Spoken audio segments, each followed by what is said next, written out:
નમસ્કાર. શ્રી રાજપર કન્યા pay centre પ્રાથમિક શાળા પરિવાર તરફથી ઘરેથી શીખીએમાં આપ સૌનું હાર્દિક સ્વાગત છે. બાળમિત્રો, આજે આપણે ધોરણ 8 ગણિત પ્રકરણ 1 સમય સંખ્યાઓનો ભાગ 1 શીખીશું. આ પ્રકરણના ભાગ 1માં આપણે નીચે મુજબના મુદ્દાઓ શીખીશું: સંખ્યાઓના પ્રકાર અને સમય સંખ્યાઓના ગુણધર્મો. સૌ પહેલાં આપણે સંખ્યાઓના પ્રકાર શીખી લઈએ. તમને યાદ છે, જ્યારે તમે ગણિત શીખવાનું શરૂ કર્યું ત્યારે તમે સૌ પહેલો એકડો શીખ્યા હતા, એટલે કે 1થી આપણે આંકડા શીખવાની શરૂઆત કરીએ છીએ. તો જ્યારે તમે 1, 2, 3, 4 એવા જેટલા ધન આંકડા શીખ્યા તે બધા જ પ્રાકૃતિક સંખ્યાઓ ગણાશે. પ્રાકૃતિક સંખ્યા એટલે નેચરલ નંબર્સ, એટલે કે પ્રાકૃતિક સંખ્યાઓમાં બધી જ ધન સંખ્યાઓ અનંત સુધીની આવશે. પછીનો પ્રકાર તમે પૂર્ણ સંખ્યા શીખ્યા. પૂર્ણ સંખ્યામાં શૂન્ય અને બધી ધન સંખ્યાઓનો સમાવેશ થાય છે. પૂર્ણ સંખ્યા મતલબ વોલ નંબર્સ, પૂરેપૂરી સંખ્યા. પૂર્ણાંક સંખ્યા. પૂર્ણાંક સંખ્યા જોઈએ તો પૂર્ણ વત્તા આંક, એટલે કે પૂર્ણ સંખ્યાઓ અને સાથે બીજા જોડાયેલા આંક. પૂર્ણાંક સંખ્યામાં ઋણ સંખ્યાઓ, એટલે કે આગળ બાદબાકીની નિશાની હોય તેવી સંખ્યાઓ, શૂન્ય અને ધન સંખ્યાઓ આવે છે. એટલે કે અત્યાર સુધીમાં તમે આ બધી જ સંખ્યાઓ વિશે શીખી ગયા છો. પછી 6થા ધોરણમાં તમે અપૂર્ણાંક સંખ્યાઓ વિશે પણ શીખ્યા, કે જેમાં અંશ અને છેદ સ્વરૂપે દર્શાવાતી હોય તેવી તમામ ધન, ઋણ અને શૂન્ય સંખ્યાઓ આવી જાય છે.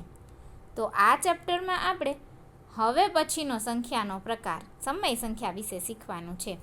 સમય સંખ્યાને અંગ્રેજીમાં રેશનલ નંબર્સ પણ કહેવાય છે, જે પીના છેદમાં ક્યુ સ્વરૂપે લખાય છે. એટલે કે પી એટલે કે અંશ અને છેદમાં ક્યુ એટલે કે છેદ. પણ અહીં છેદ ક્યારેય શૂન્ય હોતો નથી. જો છેદ શૂન્ય છે તો તે સંખ્યા સમય સંખ્યા ગણાતી નથી. તો આટલા આપણે સંખ્યાઓના પ્રકાર શીખી ગયા: પ્રાકૃતિક સંખ્યા, પૂર્ણ સંખ્યા, પૂર્ણાંક સંખ્યા, અપૂર્ણાંક સંખ્યા, અને હવે આપણે શીખીશું સમય સંખ્યા. સમય સંખ્યા રેશનલ નંબર્સ. તો તમે યાદ કરો કે જે સંખ્યાને આપણે પીના છેદમાં ક્યુ એટલે કે અંશ અને છેદના સ્વરૂપમાં દર્શાવીએ છીએ તેવી દરેક સંખ્યાને સમય સંખ્યા કહેવાય છે. પરંતુ અહીંયા કૌંસમાં તમે જોઈ શકો છો કે ક્યુ બરાબર 0 નથી, એટલે કે છેદ ક્યારેય 0 હોઈ શકે નહીં તેવી સંખ્યાઓને જ સમય સંખ્યા કહેવાય છે. અમુક અહીંયા ઉદાહરણ લખેલા છે: ઋણ 2/3, 6/7. 0 પણ સમય સંખ્યા છે, એટલે કે 0, ઋણ 2, 4 ને પણ આપણે પીના છેદમાં ક્યુ સ્વરૂપે લખી શકીએ છીએ. ઋણ 2/1 એવું લખશો તો એ અંશ છેદ સ્વરૂપે લખાય છે. એટલે કે આવી બધી સંખ્યાઓને આપણે સમય સંખ્યાઓ કહેશું. હવે આપણે સમય સંખ્યા માટેના થોડાક ગુણધર્મો શીખવાના છે. તમે જ્યારે 3જા કે 4થા ધોરણમાં હતા ત્યારે તમે પ્રાકૃતિક સંખ્યાના ગુણધર્મો શીખ્યા હતા. પછી પૂર્ણ સંખ્યાઓ શીખ્યા ત્યારે તેના ગુણધર્મો. તો એવી જ રીતે આજે આપણે સમય સંખ્યા શીખીએ છીએ તો તેના ગુણધર્મો જોઈ લઈએ. સૌથી પહેલો ગુણધર્મ છે સંવૃત્તતાનો ગુણધર્મ. સંવૃત્તતા એટલે શું? સંવૃત્તતા એટલે કે કોઈ પ્રકારની સંખ્યાનો તે જ પ્રકારની સંખ્યા સાથે જો સરવાળો, બાદબાકી, ગુણાકાર કે ભાગાકાર કરવામાં આવે તો તે જ પ્રકારની સંખ્યા મળે તો તે સંવૃત્ત છે તેમ કહેવાય. જેમ કે 3 + 2 બંને પ્રાકૃતિક સંખ્યા છે, તો 3 ને 2નો સરવાળો કરતાં જવાબ મળે 5. તો 5 પણ પ્રાકૃતિક સંખ્યા છે, એટલે કે પ્રાકૃતિક સંખ્યાઓ સરવાળામાં સંવૃત્ત છે તેમ કહેવાય. તો એવી રીતે સમય સંખ્યાઓનું જોઈએ. અહીંયા તમને 2 સમય સંખ્યાઓનો સરવાળો કરીને દર્શાવેલો છે: 3/8, ઋણ 5/7, અને બંનેનો સરવાળો થઈ અને જવાબ આવે છે -19/56, જે સમય સંખ્યા છે. એટલે કે સમય સંખ્યાનો સરવાળો સમય સંખ્યા સાથે કરતા જવાબમાં પણ સમય સંખ્યા જ મળે છે. અહીંયા બંનેના છેદ સરખા કરવા અને લસા લેવો અથવા તો ચોકડી ગુણાકારની રીતથી આ સરવાળો થઈ શકે છે, જે આપણે અગાઉના ધોરણમાં શીખી ગયા છીએ. તો હવે જોઈએ બાદબાકીમાં સંવૃત્તતા. -5/7 ની બાદબાકી -2/3 સાથે કરતા જવાબ તમને મળે છે -29/21. તો મળતી સંખ્યા પણ સમય સંખ્યા છે, એટલે કે સમય સંખ્યા બાદબાકી માટે પણ સંવૃત્ત છે. તો તે જ રીતે ગુણાકારમાં સંવૃત્તતા. -2/3 ગુણાકાર 4/5 સાથે કરતા અંશનો અંશ સાથે ગુણાકાર 4 × 2 = 8 ને 5 × 3 = 15. એટલે કે મળતી સંખ્યા પણ સમય સંખ્યા છે, એટલે ગુણાકાર માટે પણ સમય સંખ્યા સંવૃત્ત છે તેવું કહીશું. હવે ભાગાકારમાં સંવૃત્તતા. અહીં આપ્યું છે -3/8 ભાગ્યા -2/9. આનો ભાગાકાર કરતાં પણ જવાબ તમને મળશે સમય સંખ્યા. આનો જવાબ શું થશે તે તમે ઘરે પ્રયત્ન કરજો. નિયમ યાદ કરજો. ભાગાકારની જગ્યાએ ગુણાકાર, બાજુની સંખ્યાનો વ્યસ્ત. વ્યસ્ત એટલે યાદ છે ને, આપણે 7મા ધોરણમાં શીખ્યા હતા. શું કરવાના છે? હા, માળ બદલવાના. યાદ કરજો, બરાબર. અને આનો જવાબ ગોતજો. મળતો જવાબ પણ સમય સંખ્યા છે, એટલે કે સમય સંખ્યાઓ ભાગાકારની ક્રિયા માટે પણ સંવૃત્ત છે. પણ અહીંયા એક અપવાદ છે. જો છેદમાં 0 હોય તો તે ભાગાકારની ક્રિયા માટે સંવૃત્ત થતું નથી. તેથી ભાગાકારની સંવૃત્તતા 0 સિવાયની સંખ્યા માટે છે. તો આપણે પહેલો ગુણધર્મ શીખ્યા સંવૃત્તતા. હવે બીજો શીખીશું ક્રમનો ગુણધર્મ. ક્રમ માટે સરવાળાનો ગુણધર્મ. એટલે કે અહીંયા કોઈ પણ સંખ્યાને પહેલાં લઈ અને બીજી સંખ્યા સાથે સરવાળો કરતા દરેક વખતે કદાચ તમે ક્રમ બદલો તો જગ્યા બદલતા જવાબ તો સરખો જ આવે છે. એટલે કે અહીંયા તમને ઉદાહરણ મૂકેલું છે. -2/3 સરવાળો 5/7 સાથે કરતા જવાબ મળે છે 1/21. એવી જ રીતે હવે આપણે બંનેની જગ્યા બદલી છે. પહેલાં હતું એને પછી મૂક્યું, પછી હતું તેને પહેલાં મૂક્યું, તો પણ જવાબ આવે છે 1/21. એટલે કે સમય સંખ્યામાં ક્રમના ગુણધર્મનું પાલન થાય છે, એટલે કે જવાબ સરખો મળે છે. એવી જ રીતે બાદબાકીમાં 2/3 - 5/4 નો 5/4 - 2/3 માટે શું સરખો જવાબ હશે? અહીંયા તમારા માટે પ્રશ્ન છે. જવાબ તમે ગણતરી કરી અને શોધજો, પણ હું જવાબ આપું છું કે બંનેની બાદબાકી કરતાં સરખો જવાબ મળશે નહીં. એટલે કે સમય સંખ્યામાં બાદબાકીમાં ક્રમના ગુણધર્મનું પાલન થતું નથી. 2/3ની બાદબાકી 5/4 સાથે કરતાં મળતો જવાબ 5/4ની બાદબાકી 2/3 સાથે કરતાં મળતા જવાબ કરતાં અલગ અલગ હશે. એટલે અહીં ક્રમનો ગુણધર્મ બાદબાકીમાં લાગુ પડતો નથી. બાદબાકીમાં જગ્યા બદલી શકાતી નથી. તો અહીંયા ગુણાકારનું પણ એક ઉદાહરણ આપેલું છે. ગુણાકારમાં જગ્યા બદલતા જવાબ સરખો જ મળે છે. એટલે કે અહીંયા ક્રમના ગુણધર્મનું પાલન થાય છે, જ્યારે ભાગાકારમાં થતું નથી. અહીંયા મૂકેલા દરેક દાખલાની ગણતરી તમે જાતે કરજો અને યાદ કરજો અપૂર્ણાંકના નિયમો, કે જેમાં છેદ સરખા કરવા માટે આપણે લસા લેતા હતા, ક્યારેક ચોકડી ગુણાકારની રીત અપનાવતા હતા અને ક્યારેક માત્ર ઘડીઓ બોલીને પણ છેદ સરખા કરી લેતા હતા. હવે પછીનો ત્રીજો ગુણધર્મ જૂથનો ગુણધર્મ. જૂથના ગુણધર્મ માટે સરવાળા માટે અહીંયા 3 સંખ્યાઓ આપેલી છે. -2/3, વત્તા 3/5 વત્તા -5/6. આ ત્રણ સંખ્યાઓનો સરવાળો કરવાનો છે. એટલે આપણે દરેક વખતે વારાફરતી પહેલાં બે સંખ્યાનો સરવાળો કરી એને ત્રીજી સંખ્યામાં ઉમેરીએ છીએ. તો પહેલાં ઉદાહરણમાં તમને 3/5 અને -5/6નું જૂથ બનાવેલું છે તે દેખાય છે. મળતો જવાબ અંતિમ -9/10 છે. એવી જ રીતે બીજા ઉદાહરણમાં -2/3 અને 3/5નો સરવાળો કરી પછી 5/6 સાથે ઉમેરેલો છે. મળતો જવાબ -9/10 છે. આવી રીતે તમે કોઈ પણ ત્રણ સંખ્યાનો જો સરવાળો કરવો છે તો તમે તેમાં પહેલાં બે સંખ્યાનો સરવાળો કરશો અને તેને ત્રીજીમાં ઉમેરશો. જેમ કે 2 + 3 + 4 કરવા છે તો તમે પહેલાં 2 + 3 = 5 અને 5નો 4 સાથે સરવાળો એટલે કે 9. આમ પણ કરી શકો. પછી 3 અને 4નો સરવાળો 7 અને 7માં 2 ઉમેરો તો પણ 9. આમ પણ થઈ શકે.